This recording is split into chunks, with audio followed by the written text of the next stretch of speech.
What is going on, YouTube? It is Mr. Ferguson here once again, by myself this time. Thank you so much for coming back to North Carolina for another video here in my lawn, where we got the wheelbarrow back here, as we talked about last video. I had Miss Ferguson with me. We talked about soil pH. We did an overview of the soil test that I recently did. Go check out that video. And today is a continuation of what we did last week, which was talked about our first fertilizer app. So we're going to quickly turn the camera around here in a second and show you the results of that in more detail with the front camera, or excuse me, the back camera of the iPhone here, and talk about that and do a little lawn walk around here, the good, the bad, and the ugly. I am noticing some things that we have to quickly talk about, so let's jump into it. But before we do that, if you haven't checked out the video about my first fertilizer app, the thumbnail is right here where it says Wake Up Fescue, and what we put down, well, we'll talk about that as we walk. So let's turn the camera around and get to it. So the first thing, guys, that I want to do is I want to put that picture back up. I believe I was right here when I took a picture. So Mr. Ferguson put that picture here. This is what it looked like when the day that we applied our fertilizer. And as we take that picture away, this is what it looks like now. So I'm not sure if you're able to tell a color difference. I can tell there is a color difference. We had a rain the next day after spraying the ammonium sulfate, or AMS as other people call it. And so there is a darkening of it, and I've noticed that the grass has grown since applying that nitrogen to the lawn. So just covering the backyard, for those that may have not watched any of our winter videos, if you see little holes in my lawn, it's because we've got things like this right here. This is Poa triv popping up. Some of it I've gotten out here and cut out and pulled up. That's pretty much the only way to handle it. And some of it, like this guy, it's going to bug me enough that I'm going to do that here in a second. But you got spots over here where the squirrels run around up there. You got spots over here that have not yet grown in that I'm hoping will happen in spring. So if you see lime green splotches, that's Poa triv that we're trying to pull up. There's another splotch of it right here. And I can really tell this sticks out even more now because we've got a really, as somebody said the last video, AMS, or the ammonium sulfate 2100, really provides a different type of green.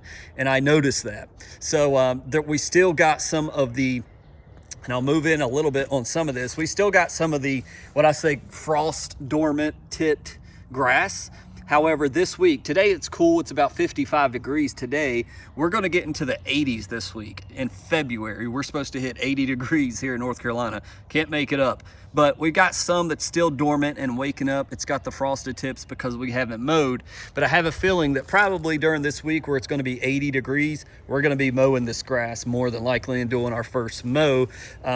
Even though I don't necessarily want to, that's what I feel like is going to happen. So again, here's another big splotch of Poa triv I cut out last fall. We'll probably have to watch out for Poa annua in these areas, but also we'll probably have to throw down some seed and hope that it will survive.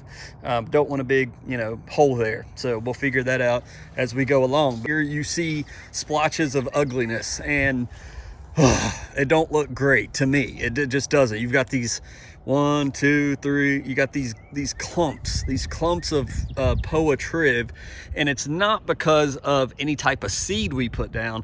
I believe it's just because we aerated, and for whatever reason it just decided to pop up. It could be soil pH that allowed more of this to come up. I don't know. I'm hoping as spring comes along, the grass thickens up, it chokes out this stuff, and we can get rid of it. Remember, for those that have been watching, the front yard, the side, let me turn back around, the side over here in the backyard, we did no overseeding. We kept this all the way from 2 falls ago, not this past fall, the fall before. We planted everything in the yard, overseeded, and we did not have to plant any more seed in the backyard here or the side. This all had pre-emergent, and that's why you don't see any Poa annua right now, where typically I would be seeing Poa annua. Now, in the areas where I had to cut up some, use my cultivator tool and do all that, I do have some Poa annua, just like right here. See how that's growing in Poa annua right there? Well, that's because I broke my pre-emergent barrier, threw down seed, and that's where Poa's coming up. In other areas, like right here, where I would always have Poa, I don't see any at all. So the dithiopyr seems to have worked in the fall time for me in North Carolina. Everywhere I did it. In the lawn, it's not anywhere like it was before. Now getting up here, you guys may see Poa annua right here, and you do. There's a patch of it right around here. You may be able to see the flower. I'll give you a little shot. If you're wondering what Poa annua looks like, that's what it looks like right there. But all around, it's because I didn't want to get close to anything where I was putting triple threat down the front yard. So we cut it off right about here. Everything from the green thing back, dithiopyr, pre-emergent, everything up here, we overseeded. So because we overseeded, we weren't able to do pre-emergent, so we did Poa constrictor. Now, I don't know if this got hit with the Poa constrictor or not, but this is about the only area so far. I see a little bit right here, Poa annua here, but I'm not seeing a ton of it. Now, my neighbors planted grass as well. I don't know what they planted, but it looks like some of their seed probably invaded over into my lawn. I don't know if that's the case, but I only see it about right here. So that's the thing about living with neighbors. You know, it's nothing that they did intentionally, but just with their seed, you know, some of their grass may have got thrown over here. It is what it is. We'll live with it. It's not the end of the world. But as I walk this, I'm kind of looking to see if I see a lot of Poa annua anywhere else. I see some in the ditch down here, a little bit, but I'm not, typically I see it all over.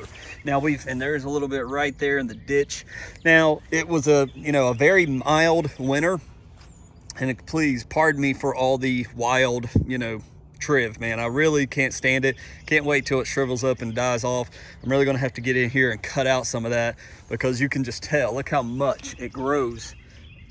It grows so much more than the fescue, and it sticks out because of the color.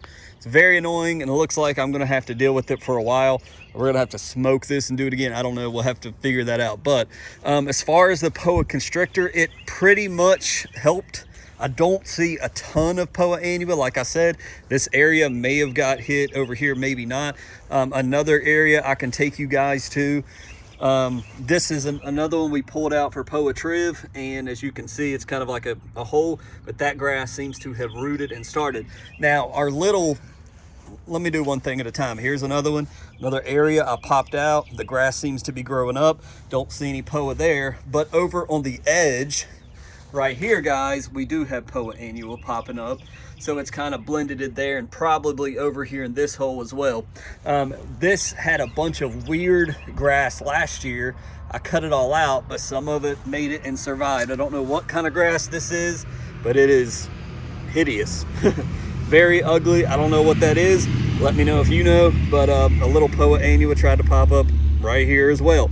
So sporadically, the Poa constrictor did it completely 100% stop Poa annua in my front yard, but it did stop the majority of it, because this had no pre-emergent whatsoever, and I'm only seeing it in a few spots. So overall, I think the Poa constrictor was absolutely worth using.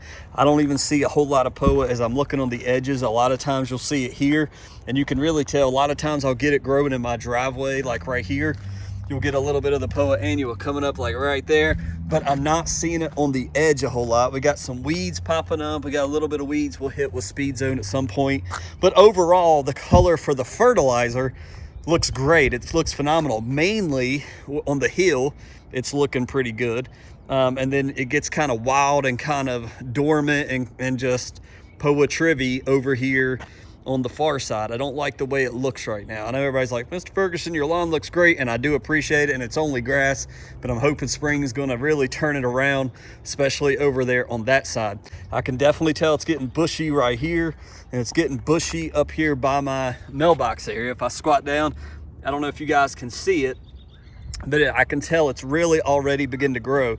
And all of this I hit with my trim pass. I do it all with that little trim pass sprayer. You do have Poa, you got Poa in the ditch, but you don't have Poa anywhere else over here, and you don't have it over here because we did hit this with dithiopyr. So it's nice to see the Poa only popped up in the ditch and maybe a little bit down there on the neighbor's side or the neighbor's lawn. But as far as over here, I'm not seeing a lot of Poa annua here, which is nice, except once again, look at that. He pops up again where I put down some seed, and we got some grass, some Poa slipped in. That's going to be expected. But ultimately, once again, the dithiopyr has done well in fall for me here in central North Carolina, because I'm not seeing any of it as far as I can tell, right here, or even down the side right here. This side, if you guys remember the old pictures from my lawn, man, it was covered in Poa annua. So moral of the story, everywhere where we broke our pre-emergent barrier, we're seeing some Poa. We're sporadically in the front yard, we're seeing some Poa, and we got Poa triv to deal with continuously. And hopefully as it grows, and it's still mushy on this side too, so it's another reason why I'm gonna have to wait. It's very wet and mushy. I don't wanna get out here with the mower until we get some heat, and this side really don't get tons of sun, and I want it to dry out before we mow. The fertilizer color looks great. It looks really dark in most areas. It looks really dark about 2 days. I didn't notice it the first evening, didn't notice it the next day. I'm really noticing it more now. And after the rain we had, I put it down on a Thursday. On Friday, it rained. And then about Saturday, I really noticed it darkened up back here. So there you go, guys. We won't do an outro. We'll just continue to see if it grows, and continue to see if the nitrogen really promotes a lot of growth, and if the heat that's gonna supposedly come this week really makes it grow back here. And we'll get the mower out, and we'll be ready to hit it, and then it really will begin to thicken up and really begin to grow more. So thank you guys for coming by for another video here in Central North Carolina. Let me know your thoughts and comments below, and how much you love and hate gumballs like down there. Eventually I'm going to get down here and rake gumballs, so we may do that soon. But thank you guys for watching. Hope you have a fantastic Wednesday. Let me know what you think of the update. Let me know how your lawn's doing, and we'll hopefully see you Friday with another lawn care video. God bless.